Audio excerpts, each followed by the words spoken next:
வாங்க கவி ஸ்பெஷல் கிச்சனில் இன்னைக்கு பெலாக்கொட்டை பொரியல் எப்படி செய்யறதுன்னு நம்ம பார்க்கலாம். நான் பெலாக்கொட்டை ஒரு 1/4 கிலோ வாங்கி வச்சுக்கிறேன். இது பச்சை காய் தான். இப்போ நம்ம இது போயிட்டு குக்கரில் போட்டு வேவிச்சிக்கலாம். அடுப்பு பற்ற வச்சு நான் குக்கர் வச்சுட்டேன். நம்ம பெலாக்கொட்டையை கொட்டிக்கலாம்.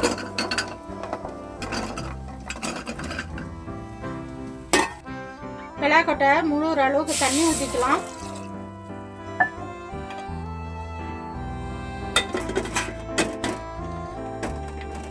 மூடி போட்டு வெயிட் போட்டுடலாம். நம்ம குக்கரில் பெலாக்கொட்டை வச்சுட்டு போனோம். 4 விசில் வந்துடுச்சு. இப்போ பெலாக்கொட்டை நல்லா வெந்துடுச்சு. நல்லா சூப்பராக வந்துடுச்சு. இப்போ தண்ணி இருத்துட்டு பெலாக்கொட்டையை தோலை உரித்து 2 கட் பண்ணிக்கலாம். நான் தோல் உரிக்க மட்டும் காமிக்கிறேன். நம்ம பெலாக்கொட்டையை சூடு ஆற வச்சுருந்தோம். ஆறிச்சு. நான் பாதி கொட்டையை உரித்து கட் பண்ணி வச்சுக்கிறேன். இந்தமாரி தான் உரிக்கணும். சும்மா அந்த மேல் தோல் மட்டும்தான் உரிக்கணும், வெள்ளை தோலை. அது நம்ம வெவிச்சோடனே வெடி போடுவோம். அழகாக தோல் ஈஸியாக வந்துடும். இப்போ 2 நம்ம கட் பண்ணிக்கலாம்.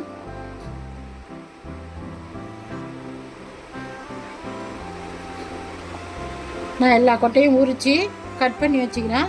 இப்போ எப்படி வறுக்கிறதுன்னு நம்ம பார்க்கலாம். கொட்டை வறுக்க அடுப்பத்தை வச்சு ஒரு கடாயை வச்சுட்டேன். சமையல் எண்ணெய் ஒரு 50 மில்லி ஊற்றிக்கலாம். கடுகு ஒரு 1/2 டீஸ்பூன் போட்டுக்கலாம். பெருங்காயம் ஒரு 1/4 டீஸ்பூன் போட்டுக்கலாம். ஒரு கைப்பிடி கருவேப்பிலை போட்டுக்கலாம். நம்ம உரிச்சு கட் பண்ணி வச்சுக்கிறேன் பெலாக்கொட்டை போட்டுக்கலாம்.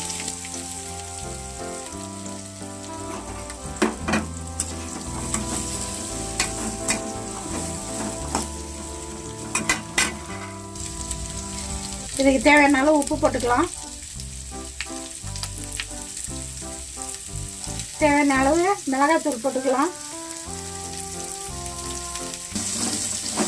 நல்லா மிக்ஸ் பண்ணிக்கலாம்.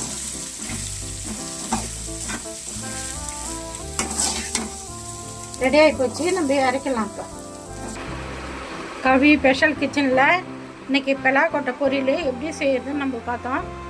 நல்லா சூப்பராக நல்லா டேஸ்ட்டாக இருக்கும். சாம்பார் சாதம், தயிர் சாதம், ரச சாதத்துக்கும் சூப்பராக இருக்கும். நான் எப்படி செஞ்சேன்னா அதுமாதிரி செஞ்சு பார்த்துட்டு எப்படி இருக்குதுன்னு சொல்லுங்கள். எனக்கே சப்போர்ட் பண்ணுங்கள். இந்த வீடியோ பிடிச்சிருந்தா